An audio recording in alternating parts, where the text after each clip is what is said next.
श्री शिवाय नमस्तुभ्यम। हर हर महादेव। माता बहनों, सबसे पहले आप सभी को श्रावण मास की पहली सोमवार की हार्दिक शुभकामनाएं। इस पावन दिन सच्चे मन से भगवान शिव का स्मरण, व्रत और कथा श्रवण करने से जीवन के कष्ट दूर होते हैं तथा सुख, शांति और शिव कृपा की प्राप्ति होती है। आइए श्रद्धा और भक्ति के साथ आज के उपाय का शुभारंभ करें। आप सभी लोग जानते हैं कि 3 अगस्त 2026 के दिन श्रावण महीने की सबसे पहली सोमवारी तिथि पड़ रही है। तो इस दिन का महत्व बहुत ही ज़्यादा बड़ा हो जाता है। इसीलिए आप लोगों को इस दिन 3 पीले कनेर के फूल वाला उपाय जरूर करना चाहिए। इस उपाय को मैं बहुत अच्छे से समझाने वाला हूँ।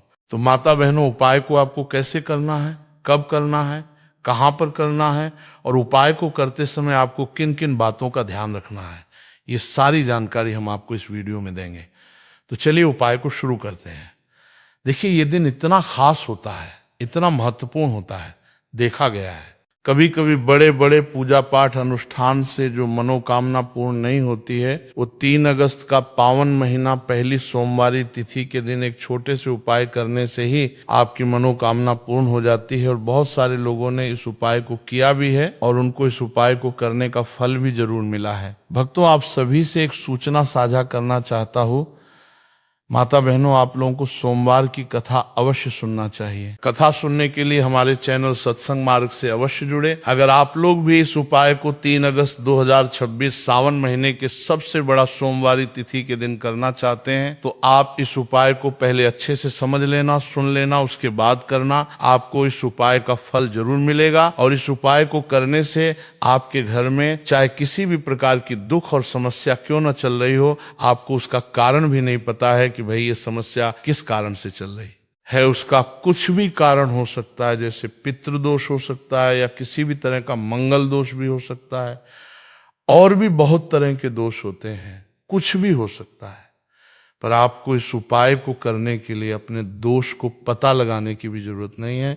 बस 3 अगस्त सावन प्रथम सोमवारी तिथि के दिन इस 3 कनेर के फूल वाला उपाय आप लोगों को जरूर कर लेना है। तो माता बहनों, अब हम समझते हैं इस वाले उपाय को हमें करना किस समय है। तो सबसे पहली बात दोस्तों, हम समझते हैं कि ये 3 कनेर के फूल वाला उपाय करना किसको है। तो देखिए, यहां पर सीधी सी बात है कि ये 3 कनेर के फूल वाला जो उपाय है, ये किस लिए किया जा रहा है। ये मनोकामना को पूर्ण करने के लिए किया जा रहा है, या आपके जीवन में जो दुख और परेशानियां हैं उनको दूर करने के लिए किया जा रहा है, या आपका कोई बड़ा काम है जो कि नहीं हो पा रहा है, आप उसके लिए इस उपाय को कर सकते हो। तो सीधी सी बात यह है कि आप अपनी किसी भी प्रकार की मनोकामना के लिए इस वाले उपाय को कर सकते हो। तो ये उपाय वो व्यक्ति कर सकता है जिस व्यक्ति को अपनी किसी भी प्रकार की मनोकामना भगवान शिव जी से पूर्ण करवानी हो। और अगर कोई भी माताएं बहनें जो हैं अपने घर की सुख और शांति के लिए, घर में धन समृद्धि को बढ़ाने के लिए ये वाला उपाय करना चाहती हैं, तो घर की जो बड़ी माताएं बहनें होंगी वो इस 3 कनेर के फूल वाले उपाय को विशेष रूप से करें। क्योंकि माताएं बहनें घर की लक्ष्मी होती हैं, और जब घर की लक्ष्मी कोई विशेष उपाय करती है तो उसका फल बहुत ही जल्दी मिल जाता है और बहुत बड़ा होकर मिलता है। अन्यथा इस उपाय को कोई भी व्यक्ति कर सकता है, चाहे वो बड़ा हो, चाहे वो छोटा हो, चाहे वो बच्चा हो। जिस व्यक्ति को ये 3 कनेर के फूल वाला उपाय समझ आ गया, वो व्यक्ति इस 3 कनेर के फूल वाले उपाय को इस सावन की पहली सोमवार के दिन जरूर करें, क्योंकि उसको इस उपाय के फल बहुत ही जल्दी मिल जाएगा। माता बहनों, पहली सोमवारी के दिन भगवान शिव जी और माता पार्वती बहुत आसानी से प्रसन्न हो जाते हैं। तो चलिए अब हम समझते हैं कि इस 3 कनेर के फूल वाले उपाय को आपको करना कैसे है और इस उपाय को करने का जो समय है वो क्या है। तो देखिए, सावन पहली सोमवारी तिथि के दिन किए जाने वाले ये 3 कनेर के फूल वाला जो उपाय है, ये मुख्य रूप से सुबह के समय होगा। किस समय होगा? सुबह के समय होगा। आपको कोशिश यही करनी है कि सुबह के समय हम इस 3 कनेर के फूल वाला उपाय को कर लें। पर किसी कारणवश अगर आप सुबह इस उपाय को ना कर पाओ, आपको कहीं काम से जाना हो या किसी और काम की वजह से आप उपाय को ना कर पाओ, तो आपके पास फिर दूसरा मौका रहेगा, जो कि शाम के समय का रहेगा, प्रदोष काल का रहेगा। अब भाई, प्रदोष काल का समय भी एक बहुत ही लोगों के मन में प्रश्न बन जाता है कि भाई ये समय होता कब है, कितने बजे से लेके कितने बजे ये समय होता है।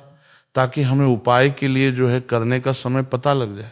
तो हम आपको बता दें कि प्रदोष काल का जो एक समय होता है, शाम का समय होता है, शाम के 6 बजे से लेके शाम के 7:00 बजे के बीच का, इस समय में आप उपाय को करेंगे तो आपको उस उपाय का जरूर फल मिलेगा। तो शाम के 6 बजे से लेके शाम के 7 बजे के बीच में आप लोग इस 3 कनेर की फूल वाले उपाय को कर सकते हो। अगर आप लोग 7 या रात 8 बजे तक भी उपाय को करोगे तो भी चल जाएगा, और इससे भी थोड़ा देर हो जाती तो भी आप उपाय को कर सकते हो, क्योंकि 3 अगस्त 2026 सावन पहली सोमवारी तिथि का बहुत शुभ दिन माना गया है, और ये दिन बहुत ही कम आता है पूरे साल भर में। इसलिए जब आपको मौका मिल जाए, जब आप इस उपाय को जरूर कर लेना। कोई भी उपाय हो आप कभी भी कर सकते हो। सावन मास का पहला दिन बस कोशिश करना कि समय के थोड़ा मतलब अंतर्गत ही कर लो, पर किसी कारणवश अगर ना कर पाओ तो फिर आप थोड़ा देरी से भी कर सकते हो, आपको उपाय का फल जरूर मिलेगा। तो माता बहनों, सावन पहला सोमवार तिथि के दिन जो व्यक्ति इस 3 कनेर के फूल वाला उपाय को शिवलिंग के ऊपर कर लेता है तो उसके जीवन में चल रही तमाम परेशानियों का अंत होता है, और उसकी समस्त मनोकामनाएं महादेव की कृपा से बहुत ही जल्द परिपूर्ण होती हैं। तो चलिए जानते हैं बहुत ही खास उपाय के बारे में, लेकिन उससे पहले एक प्रार्थना है। अगर आप हमारे चैनल दिव्य मार्ग पर नए हैं तो कृपया चैनल को सब्सक्राइब अवश्य कर लें, और कमेंट बॉक्स में श्री शिवाय नमस्तुभ्य हर हर महादेव जरूर टाइप कर देना। तो देखिए, ये सावन पहली सोमवारी तिथि हमारे लिए बहुत ही खास है, तो इस दिन कुछ बहुत ही खास उपाय आपको जरूर करना चाहिए। ये उपाय आपके जीवन में सुख समृद्धि की वृद्धि करते हैं। माता लक्ष्मी की कृपा आपके जीवन में होती है। आपका चाहे जितना भी दुर्भाग्य चल रहा हो, मैं कहता हूं कि अगर आप इस सावन सोमवारी तिथि के दिन 3 कनेर के फूल वाला उपाय कर लेते हैं तो आपका सारा दुर्भाग्य महादेव की कृपा से बहुत ही जल्द सौभाग्य में बदल जाएगा।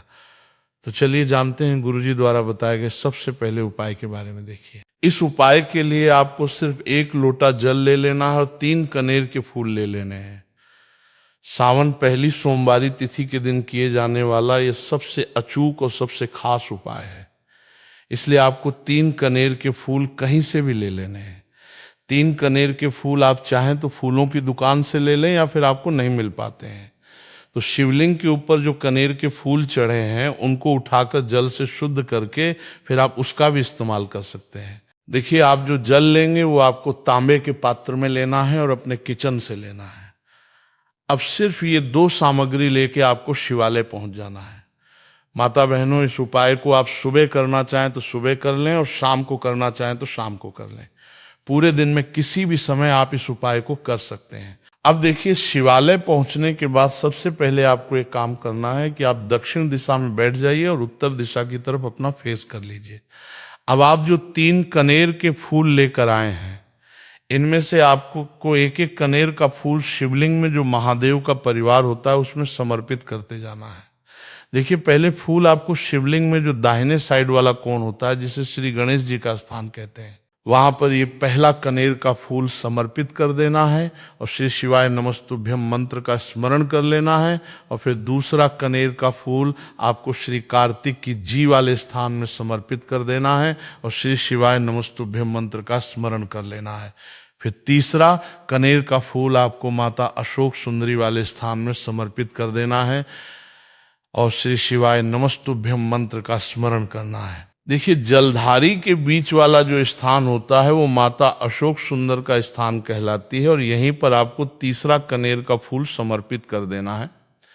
इसके बाद इस शिवलिंग से 2 फूल आपको और लेना है, क्योंकि हमारे पास मात्र 3 ही फूल थे ना, तो ले लिया। फिर चौथा कनेर का फूल आपको माता पार्वती के हस्त कमल में समर्पित कर देना है। देखिए, शिवपिंडी जिस स्थान पर रखी रहती है, यानी शिवलिंग जिस स्थान पर जुड़ा रहता है, उस पूरे गोल गोल वाले स्थान को माता पार्वती का हस्तकमल कहते हैं। और चौथा कनेर का फूल आपको यहीं पर समर्पित करना है और श्री शिवाय नमस्तुभ्यम मंत्र का स्मरण कर लेना है। इसके बाद आपको 5वां कनेर का फूल शिवलिंग के ऊपर समर्पित कर देना है और महादेव से अपनी मनोकामना बोल देनी है। देखिए, ये उपाय उन लोगों को करना है जिनकी कोई विशेष मनोकामना है, जो अभी तक परिपूर्ण ही नहीं हो पा रहे। बहुत सारे उपाय कर चुके हैं, बहुत सारे टोटके कर चुके हैं, तो मैं कह रहा हूं कि ऐसे लोगों को ये विशेष उपाय सावन पहली सोमवारी तिथि के दिन जरूर करना चाहिए। पांचवा फूल समर्पित करते हुए यानी शिवलिंग के ऊपर रखते हुए आपको अपनी मनोकामना बोल देनी है और ये फूल शिवलिंग के ऊपर समर्पित कर देना है। अगर आप शिव परिवार के बारे में नहीं जानते हैं तो सामने स्क्रीन पर आपको एक पिक्चर दिखाई जा रही है। इसमें पूरा शिव परिवार दिखाया जा रहा है कि कहाँ गणेश जी का स्थान होता है, कहाँ कार्तिकेय जी का स्थान होता है या फिर कहाँ माता अशोक सुंदरी का स्थान होता है। सारे स्थान आपको दिखाए जा रहे हैं। इनमें से जो भी स्थान में अभी आपको फूल समर्पित करते हुए दिखाया गया है उसी स्थान पर आप फूल समर्पित कर दीजिएगा। अब इसके बाद आप जो एक लोटा जल लेकर आए उसको पहले श्री गणेश जी वाले स्थान में थोड़ा सा समर्पित कर दीजिए और श्री शिवाय नमस्तुभ्यम मंत्र का स्मरण कर लीजिए। फिर थोड़ा सा जल आप श्री कार्तिकेय जी वाले स्थान में समर्पित कर दीजिए और श्री शिवाय नमस्तुभ्यम मंत्र का स्मरण कर लीजिए। फिर थोड़ा सा जल आप माता अशोक सुंदरी वाले स्थान में समर्पित कर दीजिए और श्री शिवाय नमस्तुभ्यम मंत्र का स्मरण कर लीजिए। फिर थोड़ा सा जल आप माता पार्वती के हस्त कमल में समर्पित कर दीजिए और श्री शिवाय नमस्तुभ्यम मंत्र का स्मरण कर लीजिए। इसके बाद बचा हुआ पूरा जल आप शिवलिंग के ऊपर लगातार समर्पित करते जाइए तथा शिव महापुराण के मूल मंत्र श्री शिवाय नमस्तुभ्यम का कम से कम 11 बार स्मरण कर लीजिए। शिवलिंग के ऊपर जल समर्पित करते हुए आपको कम से कम 11 बार श्री शिवाय नमस्तुभ्यम मंत्र का स्मरण करना है। जो भी व्यक्ति इस सोमवारी तिथि के दिन इस उपाय को कर लेता है तो उसकी मनोकामना महादेव की कृपा से बहुत ही जल्द परिपूर्ण हो जाती है। तो इस विशेष उपाय को आप जरूर करिएगा। अब जानते हैं दूसरे खास उपाय के बारे में। ये उपाय भी आपके लिए बहुत ही खास होने वाला है तथा आपकी सारी समस्याओं को समाप्त करने वाला है। देखिए, इस उपाय के लिए आपको सबसे पहले 1 लोटा जल ले लेना है। तांबे के पात्र में आपको अपने किचन से जल ले लेना है। इसी के साथ आपको ले लेना है 11 चावल का दाना। चावल का दाना कहीं से टूटा हुआ नहीं होना चाहिए, खंडित नहीं होना चाहिए। फिर इसी के साथ आपको ले लेना है एक सफेद रंग का फूल। ये सफेद रंग का फूल महादेव को अत्यधिक प्रिय होता है और यही आपके सारे कार्यों को सफल करेगा, आपके सारे मनोरथ को पूरा करेगा। इसीलिए आपको एक सफेद रंग का फूल ले लेना है और सबसे आखिर में आपको ले लेना है 3 बेलपत्र। अब ये सारी सामग्री लेके आपको पहुंच जाना है शिवालय। देखिए, इस उपाय को भी अगर आप शाम को करें तो आपके लिए बहुत ही विशेष होगा, क्योंकि शाम को प्रदोष काल के समय साक्षात महादेव शिवलिंग में वास करते हैं। तो अगर आप शाम को प्रदोष काल के समय में करेंगे तो आपके लिए सर्वोत्तम होगा। लेकिन बहुत से ऐसे शिवालय होते हैं जिनमें शाम के समय में जल समर्पित नहीं करने दिया जाता। तो ऐसी स्थिति में फिर आप पूरे दिन में किसी भी समय कर सकते हैं। अब देखिए, शिवालय पहुंचने के बाद आपको ये सामग्री एक एक करके शिवलिंग के ऊपर समर्पित करते जाना है। सबसे पहले आप 11 चावल का दाना शिवलिंग के ऊपर समर्पित करिए। श्री शिवाय नमस्तुभ्यम मंत्र का स्मरण करिए। फिर आप जो एक सफेद रंग का फूल लेकर आए हैं उसको शिवलिंग के ऊपर समर्पित करिए और श्री शिवाय नमस्तुभ्यम मंत्र का स्मरण करिए। फिर इसके बाद आप जो 3 बेलपत्र लेकर आए हैं उसको भी शिवलिंग के ऊपर समर्पित कर दीजिए और श्री शिवाय नमस्तुभ्यम मंत्र का स्मरण करते हुए आपके जीवन का जो भी कार्य बन नहीं रहा है, आप अपना कोई कार्य सफल करना चाहते हैं। मान लीजिए आप नौकरी के लिए बहुत सालों से प्रयास कर रहे हैं लेकिन आपकी नौकरी नहीं लग पा रही, या फिर आप अपने व्यापार को बढ़ाने के लिए बहुत प्रयास करते हैं, बहुत मेहनत करते हैं, लेकिन आपके व्यापार में लगातार घाटा हो रहा है, या फिर आप अपना मकान लेना चाहते हैं, जमीन लेना चाहते हैं, या फिर अपना कोई भी कार्य आप सफल करना चाहते हैं और उस कार्य में आपको सफलता नहीं मिल पा रही है, तो गुरुजी ने कहा कि आपको उस कार्य की सफलता के लिए महादेव से प्रार्थना कर लेनी है। और फिर उसके बाद सबसे आखिर में आप जो ये 1 लोटा जल लेके आए हैं इसको धीरे धीरे शिवलिंग के ऊपर समर्पित करते जाइए तथा लगातार शिव महापुराण के मूल मंत्र श्री शिवाय नमस्तुभ्यम का स्मरण करते जाइए। ये उपाय आपके जीवन में सोई हुई किस्मत को चमका देता है, आपके सारे दुर्भाग्य को समाप्त कर देता है। तो चलिए अब जानते हैं तीसरे खास उपाय के बारे में। ये उपाय आपके जीवन में धन धान्य की वृद्धि करने के लिए है। इस उपाय के लिए आपको सिर्फ एक दीपक ले लेना है। दीपक आप चाहें तो मिट्टी का ले लें, या फिर आप अपने घर पर शुद्ध आटा मारकर उसका भी दीपक तैयार कर सकते हैं। बस दीपक में आपको शुद्ध देसी घी का प्रयोग करना है और साथ साथ लंबी रुई की बत्ती का प्रयोग करना है। लंबी रुई की बत्ती का प्रयोग हम लोग अपने जीवन में धन धान्य की वृद्धि के लिए करते हैं, अपने जीवन में व्यापार को बढ़ाने के लिए करते हैं तथा अपने वंश को बढ़ाने के लिए करते हैं।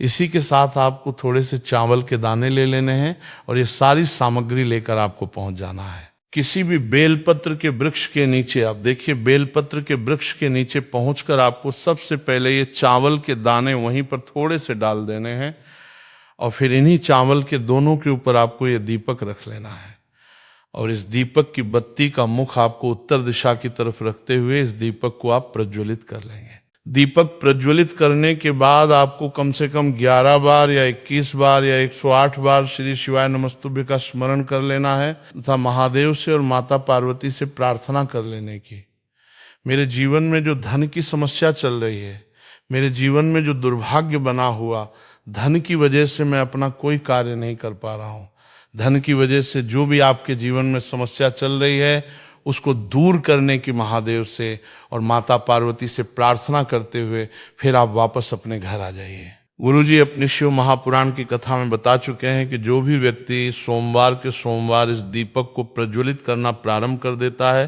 तो सिर्फ 3 या 5 सोमवार के दिन ही इस उपाय को करने के बाद उसके जीवन में कहीं न कहीं से धन धान्य की प्राप्ति जरूर होती है और उसकी सारी आर्थिक समस्याओं का अंत होता है। तो दोस्तों, ये थे पूज्य गुरुजी द्वारा बताए गए कुछ बहुत ही खास उपाय। अगर आपको जानकारी अच्छी लगी हो तो वीडियो लाइक और हमारे चैनल दिव्य मार्ग को सब्सक्राइब करें। मिलते हैं फिर एक नए वीडियो के साथ। श्री शिवाय नमस्तुभ्यम। इस वीडियो में दिखाई गई कथा केवल धार्मिक प्रेरणा के लिए, इसमें प्रयोग की गई आवाज कृत्रिम में